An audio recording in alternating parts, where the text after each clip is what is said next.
History sheeter से लेके gangster तक, माफिया से लेके अपराधी तक और अतीक अहमद से लेके अनिल दुजाना तक, यूपी पुलिस सभी का सफाया करती आ रही है।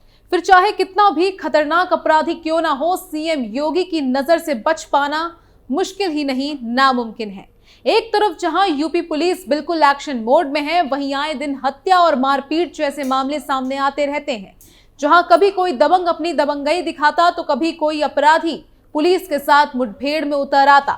कभी लाखों की चोरी की खबरें सामने आती तो कभी पुलिस के एक्शन से अपराधियों की रूह कांप जाती। योगी सरकार जुर्म का नामो निशान मिटाने के लिए बिल्कुल एक्टिव मोड में है। नमस्कार, आप देख रहे हैं कैपिटल टीवी की स्पेशल स्टोरी और मैं हूं आपके साथ राजप्रीत कौर। आज आपको बताएंगे कि कैसे 43 साल बाद बेहमई कांड में आया फैसला और आखिर कौन थी फूलन देवी। साथ ही बताएंगे ऐसे ही कुछ और मामलों के बारे में। तो बिना देरी किए चलिए शुरुआत करते हैं। 14 फरवरी 1981 का है मामला। फूलन देवी ने बेहमई में किया था नरसंहार। 43 साल बाद मिला न्याय। बेहमई कांड में 43 साल बाद फैसला आने के बाद भी न्याय नहीं हुआ, ऐसा कहना है फूलन देवी की हत्या करने वाले शेर सिंह राणा का। बेहमई कांड में इतनी देरी से फैसला आने पर उन्होंने सरकार से मामले में जांच की मांग की है।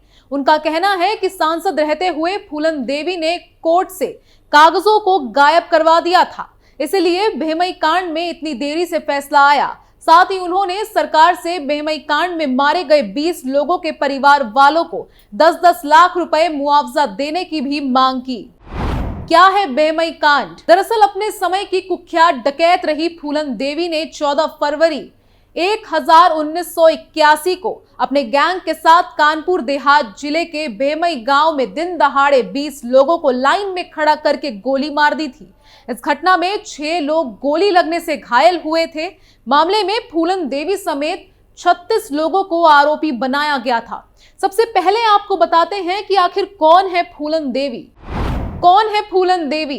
चंबल घाटी का नाम सुनते ही जहन में फिल्मों के डकैत या बागी की तस्वीर सामने आती है।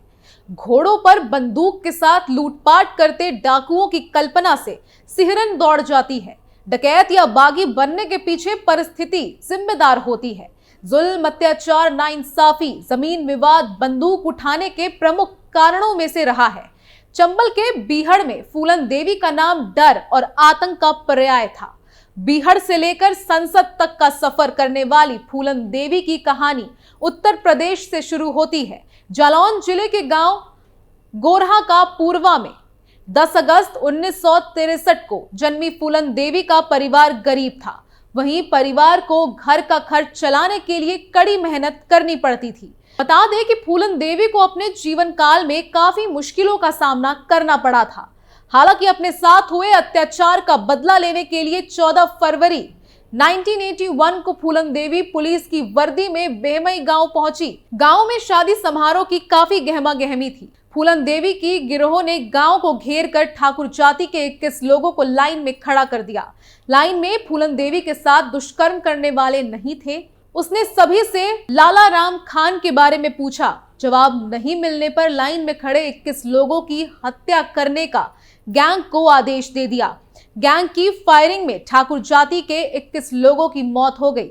21 लोगों को मौत के घाट उतारकर फूलन देवी ने अपने साथ हुए दुष्कर्म का बदला लिया। बेहमई कांड से मशहूर हुई फूलन देवी के गिरोह का आतंक, लूटपाट, हत्या और अपहरण में बरकरार रहा। कुछ साल बाद फूलन देवी को सरेंडर करने के लिए राजी कर लिया गया। उत्तर प्रदेश की पुलिस फूलन देवी की जान की दुश्मन बन गई थी। उसी मामले में 43 साल बाद कानपुर देहात की एंटी डकैत कोर्ट ने एक आरोपी श्याम बाबू को आजीवन कारावास की सजा सुनाते हुए उस पर 50,000 का जुर्माना लगाया। कोर्ट ने मामले के एक अन्य आरोपी विश्वनाथ को पुलिस द्वारा उसके खिलाफ कोई ठोस साक्ष्य पेश नहीं करने पर दोष मुक्त कर दिया। कोर्ट से फैसला आने के बाद फूलन देवी की हत्या करने वाले शेर सिंह राणा ने कहा कि फैसला तो आया पर न्याय नहीं हुआ।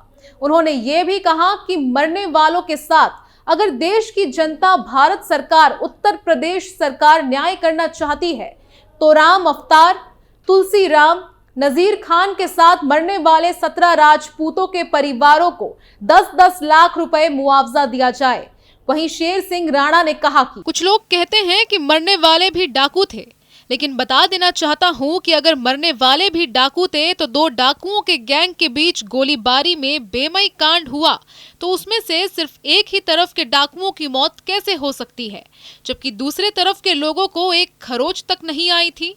जिन 20 लोगों की मौत हुई थी वे सभी सभ्य समाज के लोग थे, इसलिए उनके परिजनों को 10-10 लाख रुपए का मुआवजा मिलना चाहिए। इसकी जांच भी की जाए कि फैसला आने में इतना समय क्यों लग गया। कौन है शेर सिंह राणा? दरअसल 17 मई 1973 को उत्तराखंड के रड़की में जन्मे शेर सिंह राणा ने 25 जुलाई 2001 को सांसद रही फूलन देवी की दिल्ली स्थित सरकारी आवास में गोली मारकर हत्या कर दी थी। उसके 2 दिन बाद शेर सिंह ने देहरादून पुलिस के सामने आत्मसमर्पण कर दिया था।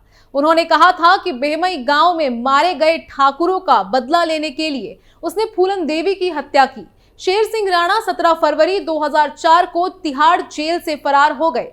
2006 में उन्हें फिर से गिरफ्तार कर लिया गया। अगस्त 2014 में 10 साल की सुनवाई के बाद राणा को फूलन देवी की हत्या के लिए आजीवन कारावास और 1 लाख के जुर्माने की सजा सुनाई गई। साल 2016 में शेर सिंह राणा को जमानत मिल गई। 2019 में उन्होंने अपनी पार्टी राष्ट्रवादी जन लोक पार्टी का गठन किया। बेमई कांड के बाद चर्चा में आई फूलन देवी ने चंबल के बीहड़ों से सांसद तक का सफर तय किया था। वो कभी गांव की सामान्य लड़की हुआ करती थी जिसे केवल अपने परिवार से मतलब था। फूलन देवी के साथ हुई दुष्कर्म की घटना ने उसे आम लड़की से डाकू बनने को विवश कर दिया और उसने बंदूक उठा ली। वहीं 1996 में फूलन देवी उत्तर प्रदेश की बदोही लोकसभा सीट से चुनाव जीतकर सांसद बनी। वहीं चलिए आपको ऐसे ही एक और मामले के बारे में बताते हैं। विनोद उपाध्याय का नाम तो आपने सुना होगा। जी हाँ, यूपी एसटीएफ की गोलियों का शिकार बना कुख्यात शार्प शूटर विनोद उपाध्याय को पुलिस करीब 7 महीने से ढूंढ रही थी। विनोद गोरखपुर के टॉप 10 माफिया की लिस्ट में शामिल था, इसलिए एसटीएफ के साथ गोरखपुर क्राइम ब्रांच भी उसके पीछे लगी हुई थी। मूल रूप से अयोध्या के रहने वाले इस माफिया पर गोरखपुर पुलिस ने 1 लाख रुपए का इनाम रखा था। विनोद उपाध्याय वर्ष 2004 में तब चर्चा में आया था जब उसने गोरखपुर जेल में बंद चल रहे अपराधी जीत नारायण मिश्रा को किसी बात पर थप्पड़ मार दिया था। अगले साल 2005 में जीत नारायण जेल से बाहर आया तो विनोद उपाध्याय ने संत कबीर नगर में उसकी हत्या कर दी। जराइम की दुनिया में विनोद की एंट्री इसी हत्याकांड से हुई थी, जिसका अंत उसके एनकाउंटर के साथ हो गया। विनोद उपाध्याय ने अपनी पहचान छात्र राजनीति के जरिए बनाई थी। बात 2002 की है। गोरखपुर यूनिवर्सिटी में छात्र संघ चुनाव हो रहे थे। इनमें विनोद ने अपने समर्थन के लिए छात्र संघ पदाधिकारी का चुनाव एक शख्स को लड़वाया था। चुनाव में वो जीत गया और विनोद उपाध्याय का रुतबा बढ़ गया। 2007 में बसपा शासनकाल में विनोद उपाध्याय की हनक और बढ़ गई थी। उस समय जिला सरकारी बैंक के चेयरमैन के पद पर उसने एक पूर्व विधायक पक्ष के प्रत्याशी को हराकर अपने प्रत्याशी को चेयरमैन बनाया था। इसके बाद उसने पीछे मुड़कर नहीं देखा। लखनऊ में पड़ोसी पूर्व मंत्री के रूप में जानते थे। गोरखपुर, बस्ती और संत कबीर नगर में विनोद उपाध्याय के खिलाफ 35 मुकदमे दर्ज है। खास बात यह है कि इसमें से आज तक किसी मामले में उसे सजा नहीं मिल पाई। कुछ महीने पहले यूपी सरकार ने गोरखपुर के टॉप 10 अपराधियों की सूची जारी की थी। इसके बाद से ही पुलिस उसके पीछे पड़ गई। लखनऊ समेत यूपी के तमाम जिलों में उसकी तलाशी ली जाने लगी।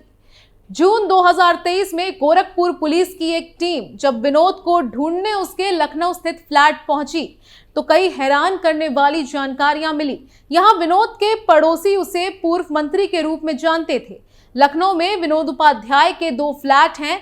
एक में वो अपने साले के साथ रहता था, जबकि दूसरे में उसके गैंग के लोग रहते थे। सर्विलांस की मदद से गोरखपुर की पुलिस टीम जब यहां तक पहुंची तब तक माफिया अपने साथियों के साथ फ्लैट का ताला तोड़कर फरार हो चुका था।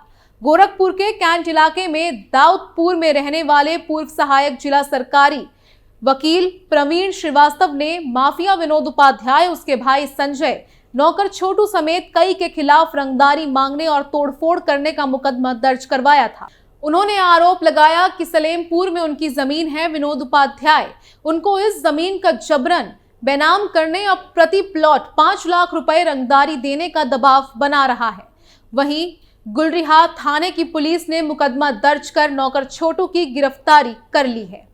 खैर, अपराध हो या उस अपराध को अंजाम देने वाला अपराधी, पुलिस और सीएम योगी की पैनी नजर से बच नहीं सकता। हर एक गुनहगार को योगी के हंटर की मार पड़नी ही है।